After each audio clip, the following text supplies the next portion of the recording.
봉사했던 무디가 이렇게 이야기합니다. 그대 자신을 믿어보라. 실망할 때가 있을 것이다. 친구를 믿어보라. 어느 날 그들은 죽고 그대와 헤어질 것이다. 그대의 명성을 믿어보라. 어느 때 회방할 자가 그것을 뒤집어 엎을 것이다. 그러나 그리스도를 믿어보라. 그대는 현세와 내세에 후회함이 없는 삶을 살 것이다. 사랑하는 성도 여러분, 예수 그리스도를 구주로 고백하는 신앙 고백으로 승리하시길 주의 이름으로 축원합니다. 성경에는 그런 여러 곳에 그 신앙 고백을 강조하는 부분들이 있습니다. 그 부분 중에 특별히 오늘 우리가 읽은 본문은 대표적인 우리의 신앙 고백을 강조하는 성경 본문이라고 생각합니다. 로마서 10장 9절 10절 우리 한번 같이 읽어보겠습니다. 시작. 내가 만일 내 입으로 예수를 주로 시인하며 또 하나님께서 그를 죽은 자 가운데서 살리신 것을 내 마음에 믿으면 구원을 받으리라. 사람이 마음으로 믿어 의에 이르고 입으로 시인하여 구원에 이르느니라. 할렐루야. 오늘 귀한 말씀이 우리의 심령에 고백되어지길 주의 이름으로 간절히 소원합니다. 사도 바울은 구원받기 위해서 우리가 두 가지를 해야 한다고 이야기하고 있습니다. 첫 번째는 마음으로 예수 그리스도의 부활을 믿으라는 겁니다. 이게 사실이고 팩트고 우리의 삶 속에 날마다 고백되어야 될 고백으로 믿으시길 주의 이름으로 간절히 소원합니다. 두 번째는 입술로 내 안에 살아계신 주님을 나의 주님 고백하며 살라는 것입니다. 할렐루야. 이 놀라운 은혜가 있길 주의 이름으로 간절히 소원합니다. 오늘 이 두 가지를 우리 신앙이 얼마나 중요한지 함께 나누며 우리가 그 은혜를 고백하며 살아가는 성도가 되길 간절히 소원합니다. 첫째, 예수님의 부활을 믿는 신앙생활을 갖길 주의 이름으로 간절히 소원합니다. 오늘 성경 로마서 10장 9절 하반절에 보면 하나님께서 그를 죽은 자 가운데서 살리신 것을 마음으로 믿으면 구원을 얻을 것이라. 할렐루야. 부활을 믿으라는 겁니다. 성경의 많은 곳에서는 십자가를 강조합니다. 그런데 오늘 성경 본문은 굳이 예수님의 부활을 믿어야 한다고 오늘 바울이 강조하고 있어요. 십자가는 없어도 되고 부활만 믿으라는 얘기는 결코 아니죠. 왜 부활을 강조할까요?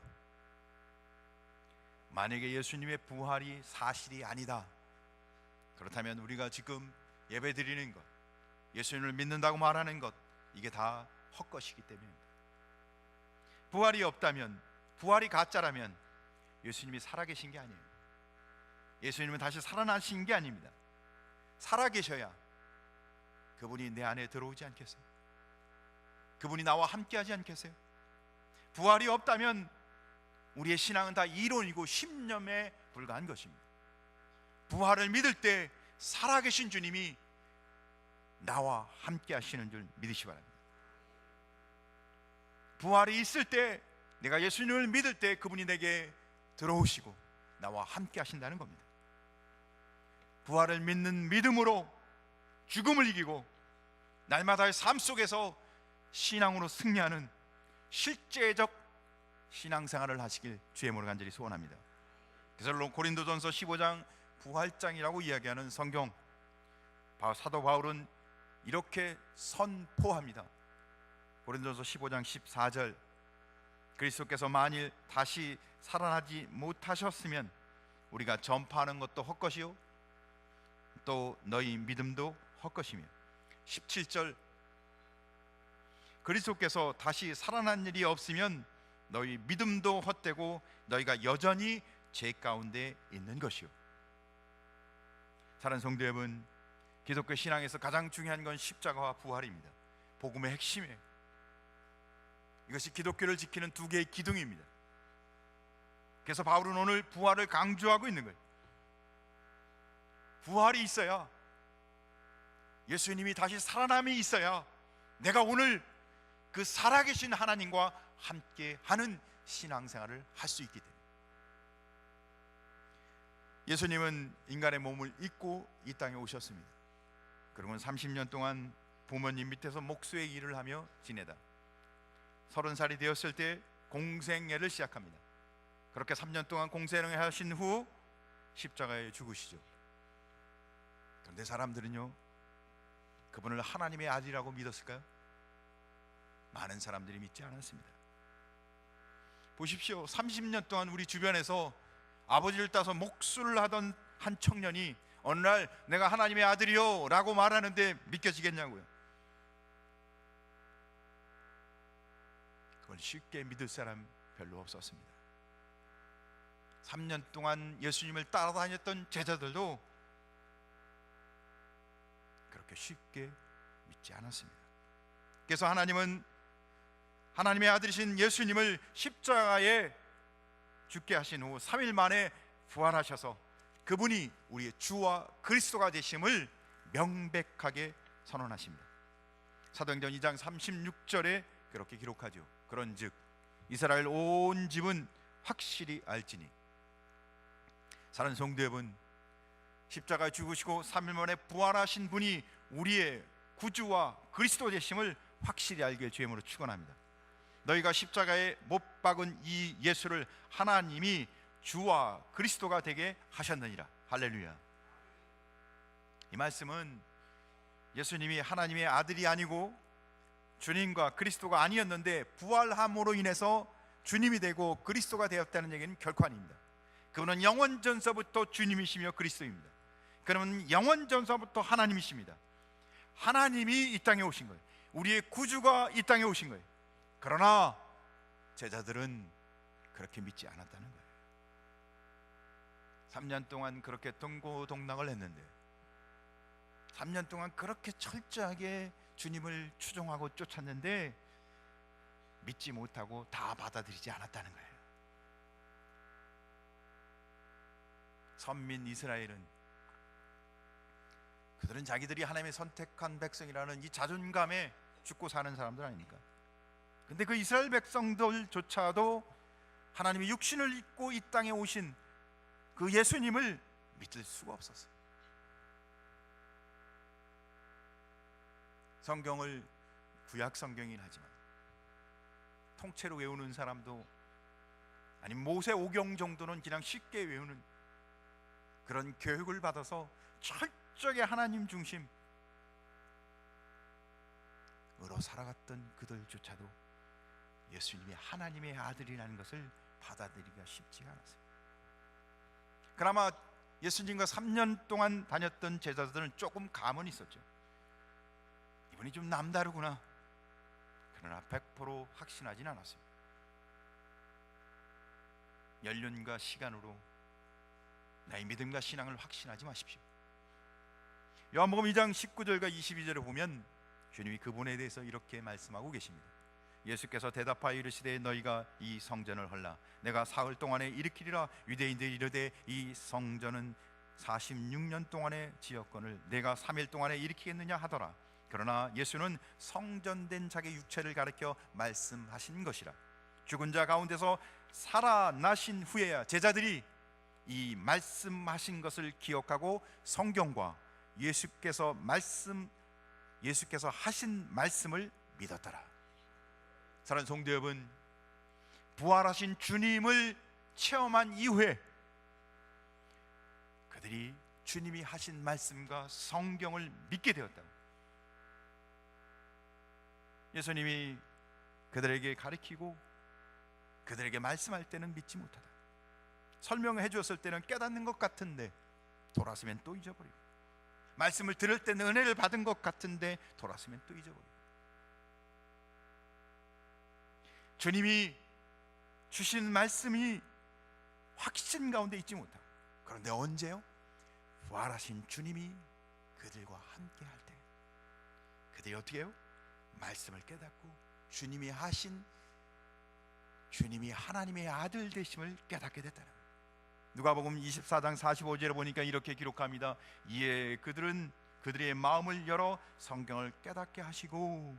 사랑하는 성도 여러분, 성경이 깨달아지는 은혜는 내 안에 살아계신 주님으로, 내 안에 부활하셔서 살아계신 주님으로 인하여 내가 깨달아지는 은혜가 있길 주님으로 간절히 소원합니다. 예수님을 3년 동안 따랐던 제자들이 예수님이 수없이 그들에게 가르쳤습니다. 내가 하나님의 아들이다. 너희가 기다리던 그 메시아가 바로 나다, 내가 그리스도다. 그러나 제자들이 3년 동안 그렇게 배웠지만 확신이 없었어요. 사랑하는 성도 여러분, 우리가 열심히 하나님의 말씀을 배워야 되는 줄 믿습니다. 그런데요, 배움으로 다 모든 것이 깨우쳐지진 않더라고요. 그뿐만인가요? 예수님이 기적을 일으킵니다. 오병이어의 기적. 사람들은 다 깜짝 놀랐어요. 그래서 그때 그 추종하던 무리가 예수님을 왕으로 세우려고 합니다. 얼마나 놀랐습니까? 얼마나 충격적이었습니까? 예수님이 일으킨 기적을 보고 이분을 왕으로 삼아야 되겠구나. 그뿐만인가요? 죽은 자를 살리시고, 병자를 일으키시고, 눈먼 자를 눈을 띄시고. 그런데 그때만 반짝할 뿐입니다. 그때만 믿는 것 같아요. 그래서 주님은 어떻게 해요? 최후의 승부수를 두십니다. 그게 뭔가요? 내가 너에게 마지막으로 이걸 행하겠다. 내가 정말 하나님이 보내신 하나님의 아들인 것을 너에게 증거해 보여주겠다. 내가 십자가에 죽은 후 3일 후에 다시 부활하여 내가 하나님의 아들인 것을 증명하겠다. 몇 번 얘기해요? 주님이 3번 제자들에게 이야기합니다. 제자들이 처음 들었을 때는 이분이 무슨 얘기를 하는 거야? 왜 그런 얘기를 하시지? 두 번째는 정말 죽었다 살아날 수 있는 거야? 세 번째는 그 이야기를 들으며 두려워 아무것도 말하지 못합니다. 왜죠? 예수님이 십자가에 죽는다는 사실이 자기들이 그렇게 추종하고 그분과 함께 영광을 누리고자 했는데, 그분과 함께 뭔가를 이루고자 했는데 그분이 죽는다고 하니까 받아들이기가 싫어. 왜? 그분이 죽으면 모든 게 허사잖아요. 받아들이기가 싫어요. 또한 예수님이 정말 죽었다 부활한다는 것이, 어떻게 사람이 죽었다 다시 살아난다는 것이 믿겨지지가 않아요. 그래서 어떻게 해요? 예수님이 잡히셔서 십자가에 죽게 되자, 그렇게 3년 동안 쫓아다녔던 제자들은 하나도 남지 않고 다 뿔뿔이 흩어지고 맙니다. 목숨도 내놓겠다고, 그렇게 주님을 위해서 모든 걸 다 내놓겠다고 했던 그 제자들이 한 명도 남지 않아요. 부활이라는 게 그렇게 쉽게 믿어지는 게 아니었던 거예요. 부활을 믿으면 성경의 나머지는 다 믿겨집니다. 오병이어도, 동전녀 탕생도, 기적도, 믿을 수 없는 말씀도 믿어줄 수밖에 없어요. 왜죠? 십자가에 죽으시고 부활하셔 사신 분이 나와 함께 하심을 확신하기에, 주님이 하신 말씀이, 성경에 기록된 말씀이 믿겨지지 않을 수가 없는 거예요. 사랑하는 성도 여러분, 부활하셔서 사신 분이 내 안에 사신다는 것이 믿음으로 믿겨져서 하나님의 말씀에 따라 살아가는 성도 되길 주님으로 간절히 소원합니다. 누가 보여줘요? 성경에는 제자들이 그 모습을 사도행전에서 보여줍니다. 부활하신 주님을 믿고 그분과 함께하는 제자들이 어떻게 해요? 180도 다른 모습을 보여주기 시작해요. 담대합니다. 죽음을 두려워하지 않습니다. 복음을 위해 삽니다. 그들이 이전까지는 주님과 함께 영광을 누리고자 했지만 이제는 바뀌었어요. 주님을 증거하는 자로, 부활의 주님을 선포하는 자로, 죽음을 두려워하지 않고 이 일을 감당하는 자로 그들이 나아가는 방향이 바뀌었어요. 사랑하는 성도 여러분, 여러분 예수를 왜 믿습니까?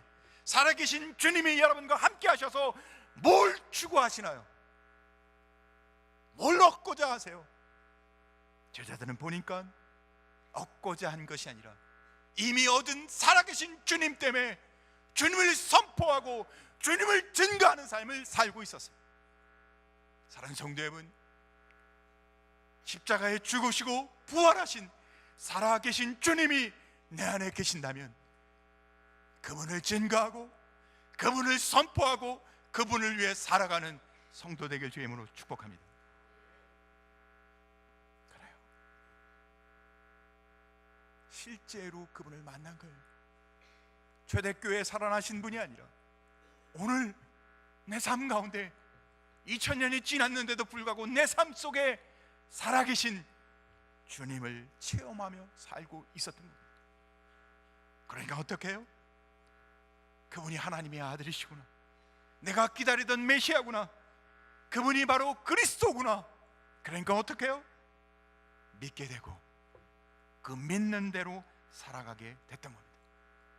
부활은 사람이신 예수님이 하나님의 아들인 것을 증거하는 결정적 증거인 겁니다. 사랑하는 성도 여러분, 부활이 없다면 주님은 살아계신 게 아니에요. 우리의 믿음은 다 헛것이며 이론이며 우리는 지금 잘못된 길을 가고 있는 겁니다. 그럼 이런 질문을 할 수 있어요. 부활하신 주님을 봤냐고? 보셨나요? 보셨어요? 저도 본 적은 없어요. 저희 1층에 사무실이 있는데 사무실 앞에 의자가 하나 있습니다. 이제 2부 예배가 끝나고 나면 아이들이 이제 국수를 먹고, 초등학생 아이들이 거기에 반드시 2명에서 3명이 그 소파에 앉아 있습니다. 이유는 딱 하나예요. 와이파이가 잘 터집니다. 와이파이를 보신 적 있나요? 와이파이가 보이나요? 근데 아이들은요, 그 자리에 가서 핸드폰을 합니다. 왜냐하면 거기가 와이파이가 잘 터졌어요. 보이지 않지만 분명히 아는 거예요. 분명히 체험하는 거예요. 이곳은 와이파이가 잘 터지는 거예요. 사랑하는 성도 여러분, 예수님은 부활하셔서 살아계시는데 바로 내 안에, 내 삶 속에 살아계시는 분이라는 겁니다. 이거는 사실이고 그 사실을 믿고 살아가는 사람이 신앙생활을 하는 거예요. 신앙 고백하며 살아가는 겁니다. 이 신앙 고백이 있길 주의 이름으로 축원합니다. 그래서 예수님은 도마에게 이렇게 말씀합니다. 요한복음 20장 29절 같이 읽겠습니다. 예수께서 이르시되 너는 나를 본고로 믿느냐? 보지 못하고 믿는 자들은 복되다 하시더. 할렐루야. 우리는 부활을 믿길 주의 이름으로 축원합니다. 그것은 예수님이 살아계신다는 내 삶 속에, 예수님이 부활하셔서 내 삶 속에 살아계신다면 우리는 어떤 것을 고백하며 살아갈까? 두 번째, 예수님을 주님이라고 입으로 고백하는 신앙생활을 해야 합니다. 성경 속에 계신 분이 아니라, 교회에 왔을 때 만나는 분이 아니라 바로 내 안에 나와 함께 살아계신 분이기에 뭐라고 고백해야 한다고? 예수님은 나의 주인이십니다. 주님이십니다. 입으로 시인하며 살아가길 주의 이름으로 축원합니다. 내가 만일 내 입으로 예수를 주로 시인하면 또 하나님께서 그를 죽은 자 가운데서 살리신 것을 내 마음에 믿으면 구원을 받으리라. 할렐루야. 마태복음 10장 32절 33절도 이야기합니다. 누구든지 하나님 앞에서 나를 시인하면 나도 하늘에 계신 내 아버지 앞에서 그를 시인할 것이요, 누구든지 하나님 앞에서 나를 부인하면 나도 하늘에 계신 내 아버지 앞에서 그를 부인하리라. 요즘 두려운 말씀이기도 해요. 우리가 시인하지 않으면 하나님도 우리를 시인하지 않겠다는 거예요. 입술로 부인하는 자는, 입술로 시인하지 않는 사람은 천국 갈 수 없다는 얘기처럼 들리지 않습니까? 입술의 고백은 뭐예요? 내 신앙이 어떤지, 하나님과의 나의 관계가 어떤지를 분명히 공교히 하는 사람이라는 거예요. 그래서 우리가 세례를 받을 때는 하나님과 교회 앞에서 뭐를 해요? 자기 고백을 하게 합니다. 자기 고백을 대답하게 하죠. 사랑하는 성도 여러분, 그냥 마음으로 믿고 끝나는 것이 아니라 마음으로 믿었다면 입으로 시인하며 신앙 고백하며 날마다의 삶 속에서 그 고백 속에 살아가는 성도 되길 주의 이름으로 축원합니다. 만약에 입으로 시인하지 않으면 무슨 일이 생길까요? 결혼식을 가면 신랑과 신부가 주례 앞에서 입으로 자기의 사랑 고백을 합니다. 신랑 누구누구 그는 신부 누구누구 양과 하나님이 짝지으신 부부로서 한평생을 사랑하며 존귀히 여기며 도와주며 기쁠 때나 슬플 때나 끝까지 서로를 위해서 기도해주며 책임을 다할 것을 하나님 앞에서 사약하십니까? 네, 해야 결혼이 성사되는 겁니다. 그런데 거기서 굳이 대답해야 돼요? 하면 그 결혼은 깨지는 거예요. 사랑하지만 그 자리에서 대답할 필요가 있겠어요? 하면 그 결혼은 깨지는 거예요. 정말 사랑한다면 대답을 해야죠. 정말 주님이 내 안에 살아계신다면 내 입술로 주님은 나의 주님입니다, 나는 주님을 믿습니다. 사랑하는 성도 여러분, 이것이 여러분의 삶의 현장의 실제가 되시길 주님의 이름으로 축원합니다. 왜죠? 주님은 부활하셔서 살아계시는데 내 안에 살아계신다는 거예요. 저 멀리 하늘에 아니면 그 옛날 초대교회에 살아계시는 게 아니라 부활하셔서 살아계시는데 내 안에 오늘 살아계신다는 거예요. 그분을 나의 구주로, 나의 하나님으로 고백하는 성도 되길 주의 이름으로 간절히 축원합니다.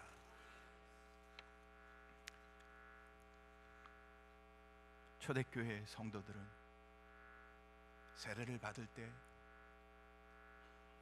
로마 황제 시저가 우리의 구주가 아니고 예수님이 나의 구주라고 고백하며 세례를 받았습니다. 그런데 그렇게 고백을 하고 세례를 받으면 경제적인 불이익을 당합니다. 감옥에 갇힙니다. 화형에 당합니다. 십자가에 달려 촛불이 된다는 겁니다. 사자밥이 됩니다. 그러나 그들은 그 고백을 합니다. 주님은 내 안에 살아계신 나의 구주이십니다. 사랑하는 성도 여러분, 예수님이 내 안에 오늘 살아계셔서 나와 함께하는 주님으로 고백되길 주의 이름으로 축원합니다. 무슨 뜻인가요? 나와 하나님과의 관계를 순간순간 날마다 고백하며 산다는 겁니다. 내 안에 살아계신 주님 앞에 그 관계를 분명히 하며 그 관계를 분명히 하는 실제를 경험하며 살아가고 있다는 겁니다. 이전까지는 내가 내 인생의 중심, 나의 인생의 중심에 내가 있었지만 이제는 주님이 내 인생에 살아계셔서 내 안에 계신다는 거예요. 그래서 주님께 모든 걸 맡기고 주님께 모든 걸 의지하고 주님이 나의 주인 되심을 계속해서 순간순간 고백하며 살아간다는 얘기입니다. 사랑하는 성도 여러분, 이것은 우리 안에 놀라운 일을 일으키는 겁니다. 자기만을 삶에서 자기 뜻과 자기 소견대로 사는 삶을 십자가에 못 박고 세상을 사랑하고 육체 가운데 사는 삶은 십자가에 못 박고 이제는 그리스도에서 나는 죽고 예수님께 모든 걸 맡기며 사는 삶을 살아간다는 거예요. 옛사람은 죽고 새로운 삶을 사는 거죠. 고린도후서 5장 17절 그런 정도로든지 그리스도 안에 있으면 새로운 피조물이라 이전 것은 지나갔으니 보라 새 것이 되었도다. 쉽게 말하면 주인이 바뀐 겁니다. 왜 바뀌어요? 예수님의 그냥 성경책에 계신 분이 아닌 거예요. 내 안에 살아계신 분인 거예요. 살아계신 분을 주인으로 모시라는 얘기입니다. 나의 보스로, 어떤 분은 그렇게 고백하죠. 예수님은 나의 보스. 무슨 뜻인가요? 날 보호하시고 내 모든 삶을 책임져 주시는 나의 주인. 할렐루야. 그러기에 그 살아계신 주님을 주인으로 모신 사람은 그 마음과 심령에 평강이 임할 줄 믿으시기 바랍니다. 그런데 마태복음 7장 21절엔 우리에게 주의할 것을 하나 더 이야기하고 있습니다. 나더러 주여 주여 하는 자마다 다 천국에 들어갈 것이 아니요 다만 하늘에 계신 내 아버지의 뜻대로 행하는 자야 들어가리라. 이 구절을 보면 성경대로 살지 않으면 천국에 못 갈 것 같이 이야기하는 하는 것처럼 들려지기도 합니다. 그러나 분명 우리는 믿음으로 천국 갑니다. 그러면 이 구절이 우리에게 무엇을 이야기할까요? 주여 주여 하는 자마다, 무슨 뜻이죠? 말로는 주여 주여 고백하고 있는데 정말 주님의 뜻을 묻지 않고, 그러니까 주님이 허상인 거예요. 실제로 내 안에 살아계신 분이 아니라. 사랑하는 성도 여러분, 오늘 성경은 그래서 이렇게 해요. 다만 하늘에 계신 내 아버지의 뜻대로 행하는 자요, 주여라고 고백할 때마다 주님의 뜻을 물으시길 주의 이름으로 축원합니다. 주여 주여 할 때마다 주님이 나의 주인 되심을 고백하시길 바랍니다. 이게 실제 아닙니까? 사랑하는 성도 여러분, 주님, 내가 주님께 의지합니다. 주님, 내가 주님의 뜻을 묻습니다 라고 고백하며 주님과 항상 함께하는 우리의 신앙 고백이 나의 신앙의 실제가 되는 성도 되길 주의 이름으로 간절히 소원합니다. 세 번째, 그렇게 부활하신 주님을 믿고 살아계신 주님이 내 안에 계시기에 나의 주님 입으로 고백하며 살아가는 사람에게는, 세 번째, 예수님을 주님으로 모신 자의 놀라운 축복, 하나님의 은혜와 축복이 임할 줄 믿으시 바랍니다. 예수님을 주님으로 영접하고 그 말씀에 따라 순종하는 삶은 부담스러운 게 아닙니다. 힘들고 구속된 것 같이 보이지만 오히려 반대입니다. 어떤 면에는 좀 그런 면이 있는 것 같이 느껴지지만, 정말 주님이 내 안에 살아계신 것을 확신하며 그 은혜 가운데 사는 자는 참 자유와 하나님이 주신 은혜의 풍성함과 세상에 누릴 수 없는 행복한 삶을, 세상이 줄 수 없는 은혜를 누리며 살게 될 줄 믿으시기 바랍니다. 그 은혜가 없다면 우리는 잘못된 길로 가고 있는 겁니다. 세상이 말할 수 없는 은혜를 누리며 살아갈 수 있는 이 은혜를 살아계신 주님과 함께 누리며 살아가시길 주님의 이름으로 축원합니다. 그러나 세상은 자신을 재앙으로부터 지키기 위해서 부적이라는 걸 쓰죠. 부적은요, 종이 쪽지에 글자 몇 개를 이렇게 씁니다. 공부를 해야 쓰긴 하겠죠. 그래서 그 부적을 가지고 가정을 지키고 자녀를 지키고 재물을 지키고 재앙을 막아주고, 그래서 베개에 놓고 속옷에 집어넣고 문에 갖다 붙이고, 그래서 가격도 천차만별입니다. 100만 원, 200만 원, 1000만 원짜리도 있어요. 1000만 원짜리도. 제일 비싼 부적은 벼락 맞은 대추나무로 만든 부적이 최고 비싸요. 3000만 원 이상 된답니다. 여러분, 혹시 벼락 맞은 대추나무 있으면 주세요. 그런데요, 참 어리석은 짓입니다. 부적을 써준 사람도 재앙을 막질 못해요. 부적을 써준 사람도 언젠간 죽어요. 그렇게 죽을 사람이 써준 부적을 믿고선 재앙이 막아진다고, 내가 그거로 인해 복을 얻는다고 생각하니 얼마나 어리석어요. 그러니까 사람 마음속에는 뭐가 있는 거예요? 뭔가 늘 자기의 부족함 때문에 그 무언가를 의지하고 싶은 간절한 소망을 갖고 살아가는 게 인간인 거예요. 그래서 성경은 우리에게 해답을 주고 있습니다. 요한일서 4장 15절 같이 한번 읽겠습니다. 시작. 누구든지 예수를 하나님의 아들이라 시인하면 하나님이 그의 안에 거하시고 그도 하나님 안에 거하시느니라. 할렐루야. 예수를 하나님의 아들이라고 시인하면, 근데 그 예수가 어디에 계세요? 십자가에 죽으시고 사흘에 부활하셔서 내 안에 믿는 자와 함께 오늘 현재, 오늘 이 시간 함께하는 줄 믿으시기 바랍니다. 그래서 뭐라고 성경은 얘기하는 거예요? 하나님이 그의 안에 거하시고 그도 하나님 안에 거하시느니라. 실제라는 거예요. 허상이 아니라는 거예요. 이론이 아니라는 거예요. 신념이 아니라는 거예요. 성경 속에 있는 이야기가 아니라는 거예요. 사랑하는 성도 여러분, 예수님은 살아계셔서 오늘 우리와 함께하는 줄 믿으시기 바랍니다. 얼마나 놀라워요. 부적에는 비교할 바가 안 되죠. 하나님이 우리와 함께 하신다는 건 뭐예요?